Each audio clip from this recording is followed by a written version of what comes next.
नमस्कार विद्यार्थी मित्रांनो, डॉक्टर सुशील स्पॉटलाईट या आपल्या यूट्यूब चॅनलवर तुमचं सर्वांचं स्वागत आहे. या लेक्चरमध्ये आपण जाणून घेणार आहोत लोकपाल आणि लोकायुक्त यांच्याबद्दल. तर हे आपलं टेलिग्राम चॅनल आहे, फेसबुकवरही याच नावाचाच डॉक्टर सुशील स्पॉटलाईट नावाचा ग्रुप आहे, तो तुम्ही फॉलो करू शकता. तर लोकपाल आणि लोकायुक्त ज्या काही डेमोक्रेसीज आहेत आणि यशस्वी डेमोक्रेसी लोकशाही ज्या सक्सेसफुल झालेल्या आहेत तिच्यामध्ये एक बेसिक महत्त्वाची बाब असते, ती म्हणजे काय, नागरिकांच्या ज्या काही तक्रारी आहेत तर सिटिझन्स ग्रेव्हियन्सेस अँड रिडर्स, म्हणजे की नागरिकांच्या ज्या काही तक्रारी असतील प्रशासनासंबंधीच्या, त्या तक्रारी सोडवणारी एक यंत्रणा पाहिजे. त्यासंबंधी नागरिकांना प्रॉपर रिप्लाय देणारी, समाधानकारक बाबी करणारी एक यंत्रणा असली पाहिजे. तर ज्याद्वारे एक सोशल इकॉनॉमिकल जे काही विकास घडवून आणायचा असतो, तर त्या काही यंत्रणा जगामध्ये वेगवेगळ्या देशांमध्ये आहेत. त्याच्यामध्ये एक जे आहे ऑम्ब्युड्समन सिस्टीम म्हणून आहे.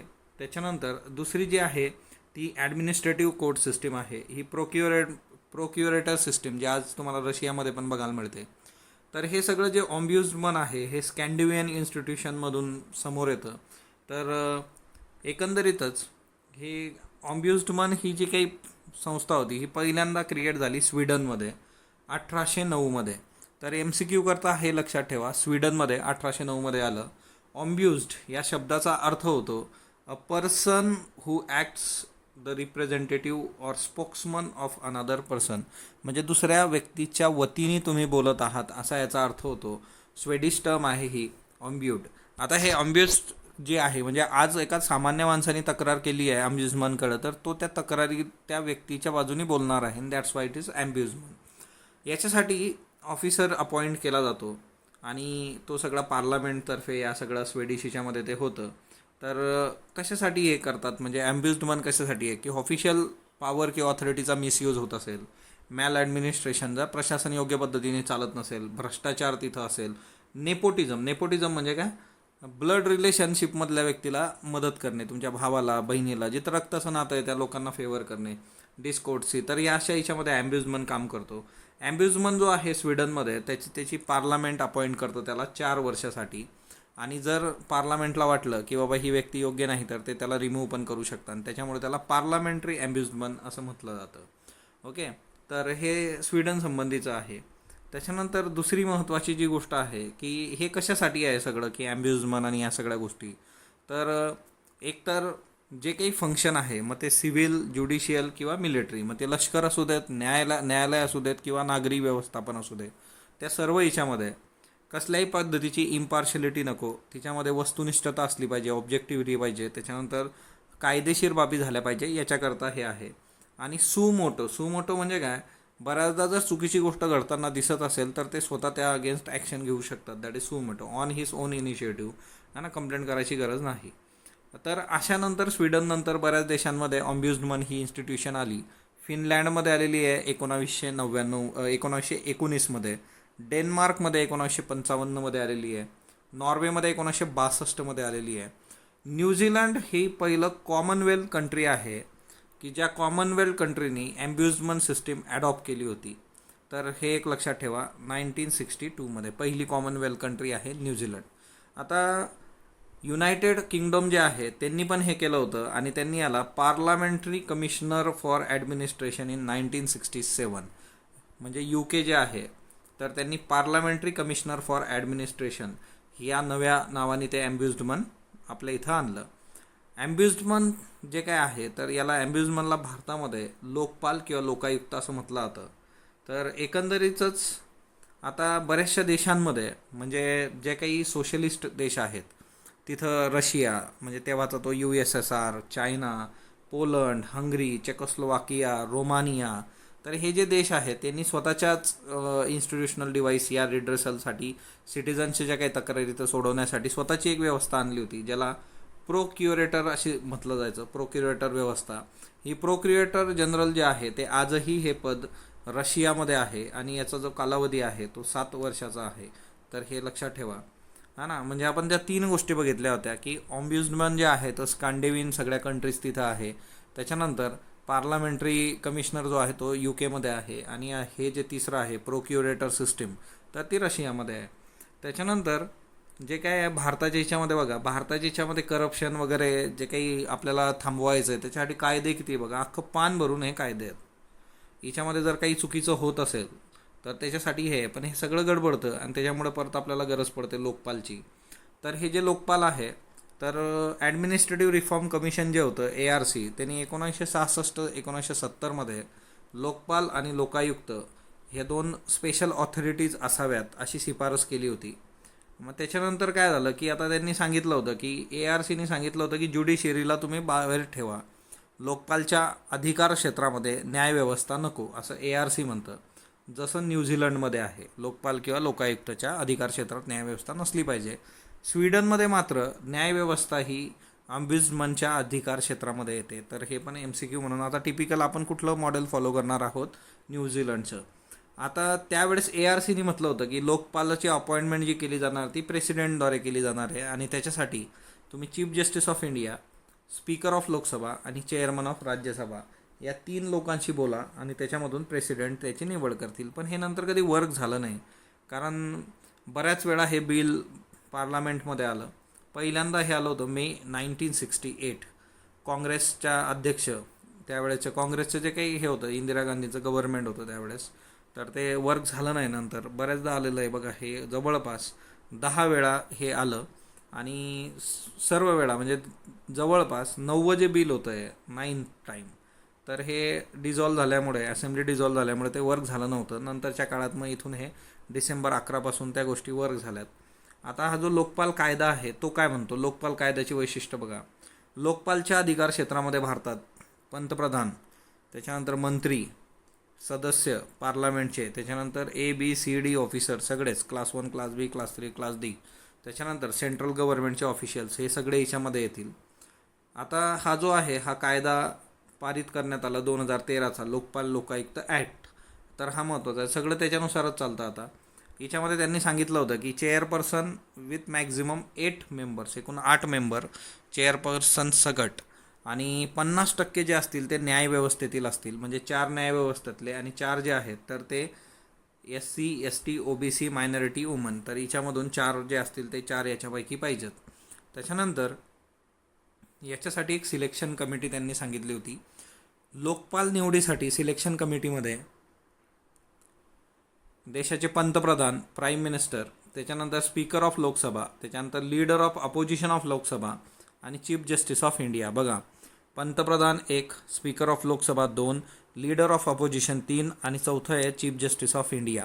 ह्या 4 लोकांनी, आता चीफ जस्टिस ऑफ इंडियाला एक ऑप्शन नेहमी असतो, तो म्हणजे एकतर चीफ जस्टिस ऑफ इंडिया किंवा सुप्रीम कोर्टाचा दुसरा सिटिंग जज ज्याला चीफ जस्टिस ऑफ इंडियाने नॉमिनेट केलेला अशी व्यक्ती. आणि याच्यामध्ये 5वी व्यक्ती आहे इमिनंट ज्युरिस्ट, की बाबा जी व्यक्ती न्यायदान आणि त्या सगळ्या गोष्टींची तिच्यामधलं विशेष ज्ञान राखून आहे त्याच्यात काम केलेलं असा इमिनंट व्यक्ती. पण या व्यक्तीला नॉमिनेट कोण करणार, प्रेसिडेंट याला नॉमिनेट करतील. आणि प्रेसिडेंटला नॉमिनेट करायला सांगणार कोण, तर पहिले 4 जे आहेत मेंबर सिलेक्शन कमिटीचे, म्हणजे एक पंतप्रधान, speaker of Lok Sabha, leader of opposition of Lok Sabha आणि तिसरा आहे चीफ जस्टिस ऑफ इंडिया. हे 4 लोक त्याला सांगतील आणि त्या बेसिसवर हे होणार. मग आता सर्च कमिटी जी आहे ती पण एक सर्च कमिटी म्हणून एक असते, ती सर्च कमिटी सिलेक्शन कमिटीला मदत करत असते. हे सगळी लोक सिलेक्ट करण्यामध्ये 8 लोक सिलेक्ट करायची. पण या सर्च कमिटीत पण 50% जे मेंबर्स आहेत तर ते SC, ST, OBC, मायनॉरिटी आणि वुमनमधले असावे लागतात. तर हा पण एक महत्त्वाचा मुद्दा आहे याच्यामध्ये. त्याच्यानंतर नेक्स्ट वन, आता याच्यामध्ये एक आहे की CBI सारख्या एजन्सीजवर हे यांच्या अधिकार क्षेत्रामध्ये ते येतात की त्यांना इन्व्हेस्टिगेशन आणि त्याच्याकरता लोकपाल त्यांचा यूज करू शकतो. आणि लोकपाल त्यांना इम्पॉवर पण करतो. हाय पॉवर्ड कमिटी जी आहे तर ते पण खाली पण मुद्दे दिलेले आहेत की CBIचे डायरेक्टर जे आहेत तर प्राईम मिनिस्टरची सिलेक्शन कमिटी असते, ती त्यांना नेमणूक करतात. तिच्यात कोण कोण असतं ते मला सांगा. 3 लोकांची कमिटी बघा, CBI डायरेक्टर नियुक्त करणारी. म्हणजे लोकपालनी हेही सांगितलेलं आहे की CBI इम्पॉवर कसं होईल त्यासाठी तुम्ही काम करा. त्याच्यानंतर लोकपालच्या ह्याच्यामध्ये प्रिलिमिनरी इन्क्वायरी जर कुठली केस आल्यानंतर ती 3 महिने आणि अधिक 3 महिने म्हणजे 3 महिन्यांनी एक्सटेंड होऊ शकते. इन्क्वायरीसाठी मॅक्झिमम 6 महिन्याचा कालावधी आहे. त्याच्यानंतर त्याच्यामध्ये जर इन्व्हेस्टिगेशन तुम्हाला काही करायचं असलं तर 6 महिने अधिक 6 महिने असं एकूण 12 म्हणजे 1 वर्ष. आणि 1 वर्ष जे आहे तर ते 1 वर्षाने तुम्ही एक्सटेंड करू शकता ह्या गोष्टी 1 बाय 1 इयर. तर स्पेशल कोर्ट सेटअप करून आणि त्या सगळ्या गोष्टी तुम्हाला करता येऊ शकतात. ओके, तर याच्यामध्ये एवढं लक्षात ठेवा, प्रिलिमिनरी इन्क्वायरी 3 महिने, 3 महिन्यातून 3 महिने एक्सटेंड करू शकतात. इन्व्हेस्टिगेशन तुम्ही 6 महिन्याचा कालावधी आहे त्याला अजून 6 महिन्यांनी एक्सटेंड करू शकता. आणि जी ट्रायल होणार आहे तुमची, तिसरा मुद्दा काय आहे, एक इन्क्वायरी, दुसरं इन्व्हेस्टिगेशन आणि तिसरं ट्रायल. ट्रायलला 1 वर्ष दिलेलं आहे, ते 1 वर्षाने अजून तुम्ही वाढवू शकता. सो 6 आणि 1 इयर प्लस 1 इयर असा हा प्रकार आहे. ओके. मॅक्झिमम पनिशमेंट जी आहे प्रिव्हेन्शन ऑफ करप्शन ॲक्ट जी आहे ती 7 ते 10 वर्ष केलेली आहे. 7 त्यांनी एनहान्स केलेली आहे तिच्यामध्ये. कारण आतापर्यंत जे होतं की इलेक्शन आपलं जे प्रिव्हेन्शन ऑफ करप्शन ॲक्ट आहे तिच्यामध्ये मिनिमम पनिशमेंट जी होती ती आतापर्यंत की 3 वर्ष होती, आणि जे लोक ट्रायलमध्ये पहिल्याच हिच्यात अडकतात त्यांना 2 वर्ष होती. तर ती आता 7 ते 10 वर्ष यांनी मॅक्झिमम केलेली आहे. CBI स्ट्रेंथन करण्याचं कामसुद्धा लोकपाल करतं, तर हे खूप महत्त्वाचं आहे. त्याच्यानंतर ज्या संस्थांना फॉरेन कॉन्ट्रीब्युशन रेग्युलेशन ॲक्टच्या अंडर 10 लाख रुपयापेक्षा जास्त रक्कम दरवर्षी मिळते फॉरेन सोर्समधून, म्हणजे विदेशी सोर्स आहे तुमचा आणि तिथून तुम्हाला 10 लाखापेक्षा जास्त पैसा येतो आहे, तर त्या सगळ्या ज्या काही एजन्सीज असतील, कंपन्या असतील किंवा कुठली हे आहे संस्था, तर त्या सर्वच्या सर्व लोकपालच्या अंडर येतात. त्याच्यानंतर या ॲक्टनुसार राज्यांना त्यांचं लोकायुक्तचं स्ट्रक्चर ठरवण्याचा मुभा देण्यात आलेली आहे. त्याच्यामुळे प्रत्येक राज्याचं लोकायुक्त स्ट्रक्चर आपल्या पद्धतीने आहे. याचे काही ड्रॉबॅकसुद्धा आहे. याच्यामध्ये सगळ्यात मोठं आहे की लोकपाल जे स्वतःच्या बाजूने एखाद्या पब्लिक सर्वंटच्या अगेन्स्ट केस करू शकत नाही. दुसरी महत्त्वाची गोष्ट याच्यामध्ये आहे की लिमिटेशन, एखाद्या केसबद्दल त्यांना 7 वर्षाचं लिमिटेशन आहे कंप्लेंट फाईल करायला वगैरे. तर शेवटी काय ना, याच्यावर बरंच म्हणजे टीकाटिप्पणी पण झालेली आहे, फली नरीमन वगैरे, की बाबा लोकायुक्त कोण आहे, माणूसच आहे, त्याच्यामुळे गडबड होऊ शकते वगैरे वगैरे. त्याच्यानंतर लोकायुक्त ही संकल्पना जी आहे, तर लोकपाल लोकायुक्त ॲक्ट 2013नुसार तर पहिलं राज्य लोकायुक्त स्थापन करणारं जे आहे ते महाराष्ट्र आहे 1971मध्ये. पण ओडिसा जो होता त्यांनी ॲक्ट पहिल्यांदा पास केला होता 1970मध्ये, आणि तो ॲक्ट इन फोर्स झालेला आहे तिथं 1983. सर, प्रश्न असा विचारला की कुठं लोकायुक्त इस्टॅब्लिश झालं सर्वात आधी, तर महाराष्ट्र 1971. पण लोकायुक्त संबंधीचा कायदा कुठल्या राज्यात आलेला आहे तर तो ओडिसामध्ये आलेला आहे 1970. त्याच्यानंतर हे तुम्ही बघू शकता बघा, ते कायद्यासंबंधीचं आहे हे. ओके. तर ओडिसामध्ये 70, नंतर महाराष्ट्र 71 आहे, तर हे एक लक्षात ठेवा. त्याच्यानंतर रिसेंटली बघा आता गोवा 2011मध्ये यांनी केलेलं आहे, तर ते एक लक्षात असू देत. त्याच्यानंतर नेक्स्ट वन, आता याच्यात कसं आहे ना की राज्यानुसार स्ट्रक्चर वेगवेगळं आहे. म्हणजे आता काही राज्यांमध्ये लोकायुक्त आणि उपलोकायुक्त असं पण आहे. महाराष्ट्र तिच्यात येतं बघा, राजस्थान, कर्नाटक, आंध्र प्रदेश. काही राज्यांमध्ये फक्त लोकायुक्त आहे, तर तिच्यात बिहार, उत्तर प्रदेश, हिमाचल प्रदेश. त्याच्यानंतर पंजाब, ओडिसा, तिथं लोकपाल असतो डायरेक्ट. म्हणजे बघा आता लोकपाल केंद्रात आहे, यांनी लोकपाल करून ठेवलेलं आहे तिथं. तर हे स्ट्रक्चर वेगवेगळे आहेत. अपॉइंटमेंट जी असते ती गव्हर्नरतर्फे होते, तर हे एक महत्त्वाचं आहे.